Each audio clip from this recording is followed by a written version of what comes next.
The probability of getting four aces in Texas Hold'em is 1 in 54,105 hands. The probability of getting multiple aces into a high school pitching staff, that somehow seems longer, but across the country, there are coaches hoarding aces like they're ready to take a seat in the World Poker Tour. This is Coffee and Curveballs, Cory McCartney, along with Shooter Hunt. And Shooter, we're here to dive into the coaches holding the best hands when it comes to the nation's top pitching staffs. You've got your five favorites in a sleeper, but considering how advanced and arguably more so than ever high school pitching is, how daunting was putting this together? I mean, every state came in, scouting directors. I guess I've really gone all in on these five right here with that sleeper, like you said it. But it really is going through. I'm thinking back to my high school days. How in the world do kids hit off of this? And you always see it on Twitter, coming out of eighth period math, rolling right up to a 96-mile-an-hour fastball these days. Just cannot be easy. So let's start the conversation where a lot of conversations around the best of the best begin, and that's Corona, home of the #1 team of prep baseball's national rankings and home of the #1 right-hander in 2025 in Seth Hernandez and a top 10 lefty in 2024 in Ethan Scheffelbein. Star-studded to say the least. Now, they were challenged by a lot of California pitching staffs, as always. But at Corona, Schiefelbein at the top, he's got day one chance in the draft this year. Left-hander, one of the more polished arms in the country, 92 to 94. Big breaking ball, feel for a changeup, and even more so, the dude just absolutely competes.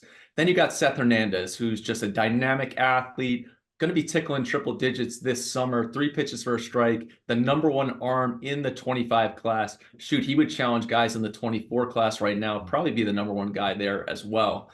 He also hits in the 3-hole for them. So that 1-2 punch at the top, man, that's amazing at any year. Then you go to a guy like Sam Burgess, who's also in the lineup, left-handed arm. You start looking about the future with a guy like Mason Sims, who's just a freshman who kind of looks like a mini Sheaf out there with a chance to lead the staff in a hurry. And then in the back end, oh man, the luxury to bring in your shortstop, 2025 from Vanderbilt, Billy Carlson, who was up to 97 last week in North Carolina, 3,000 plus on the RPM.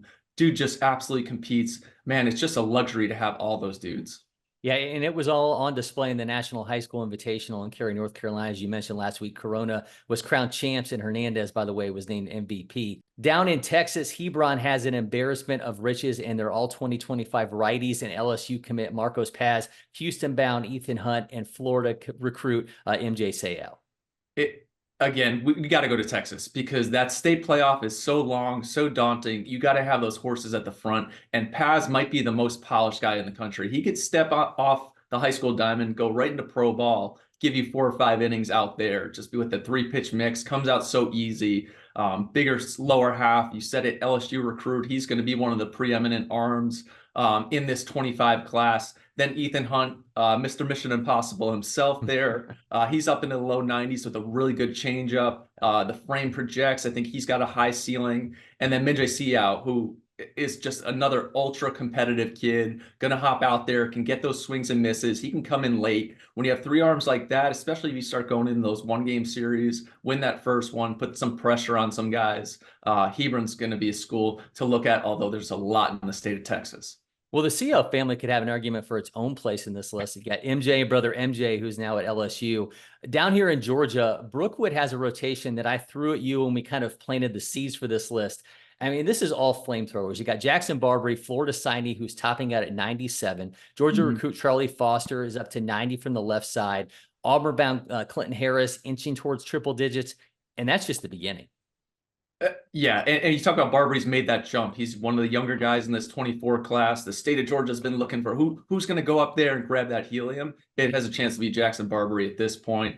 His stuff has continued to elevate, which is why the projection's so shiny on what he's got. But then Charlie Foster might be one of the sleepers in the country where, hey, this dude just goes out and gets it. You could look at a Carter Holton type, not the biggest frame, but he's going to go out there and be an absolute bulldog. Up to 93, he holds that velocity at 89 to 91 throughout with a good breaking ball. Oh, and then you have Clinton Harris, who's ho hum, been up to 98 miles an hour this spring in the back end. They'll throw him at any time. I think he's starting in a big playoff game. Joseph Soto, a really good strike thrower from the left side in the 26 class, and then a freshman like Max Rogozinski. Sorry if I messed that up, but that's a guy that pounds the zone. And on a senior-laden team to be a freshman, that says a lot about him. But those three horses at the top will go up against anybody nationwide.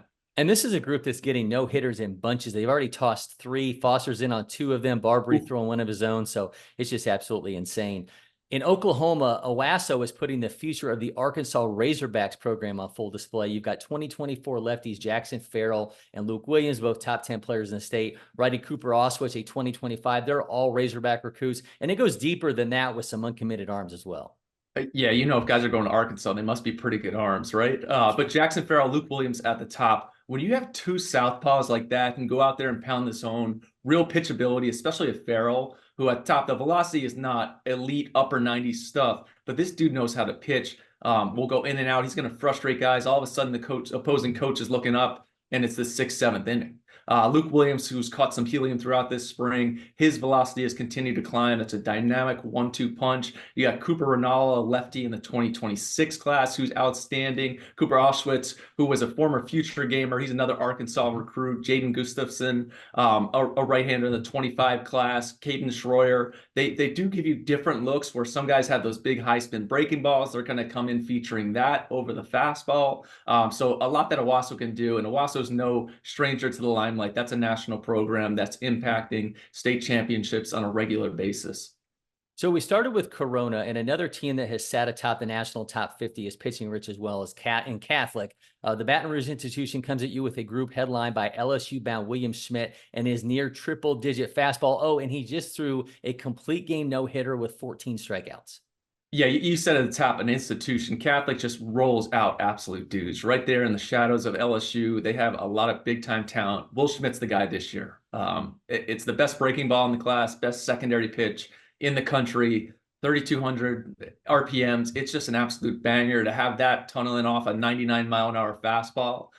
Honestly, I'd go up there just taking. I'm going to track pitches today off of this guy. But he's not alone. A guy like Ryder Luke, committed to Loyola New Orleans, who can pound the zone. He's up to 90 and spins a big breaking ball. And then you got Trip Dobson, a 2-way guy who can hit, does a great job in their lineup. It's a tough low 3/4 slot. He can really spin the slider. And then you could roll in dudes out of the bullpen like Jake Tompkins, Wyatt Shinevert. Oh man, my Cajun's not as good as it used to be when I was at Tulane. And then a guy like Bills Richardson, who I'm really excited to see this summer. He's an uncommitted 26, and he's kind of the future for that Catholic program. But it's really propelled by Will Schmidt, who will go up against anybody, anytime, any place, anywhere.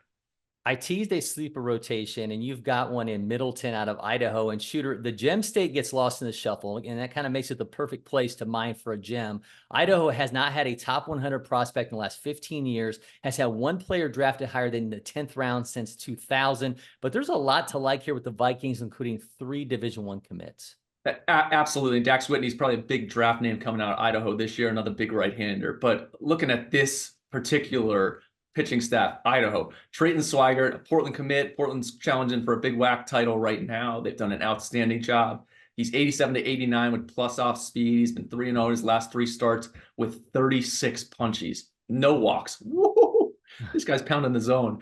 Ian Lenius, who's a Utah recruit. He's another guy up to 90. He's just punching the world out there with strikeouts. Brock Silvers, who's a Kentucky recruit, 2-way potential, probably more of a bat because he just swings an absolute thunder club up there, but he's coming in there, strike guys out, and he's providing some big innings for them. And then Bo Ramsey, who's an uncommitted name for guys to know around the country, 84 to 86. 14 strikeouts and just 3 hits and 1 run. So you know what? We had to go somewhere for that sleeper. Idaho, you've been put on notice. The rest of the country, Idaho's coming. So who did we miss? We know you've got opinions, so be sure to leave them in the comments section. And to the lineups that have to face these stats we've been talking about, good luck. Until next time, I'm Cory McCartney. That's Shooter Hunt, and we'll see you at the Diamond.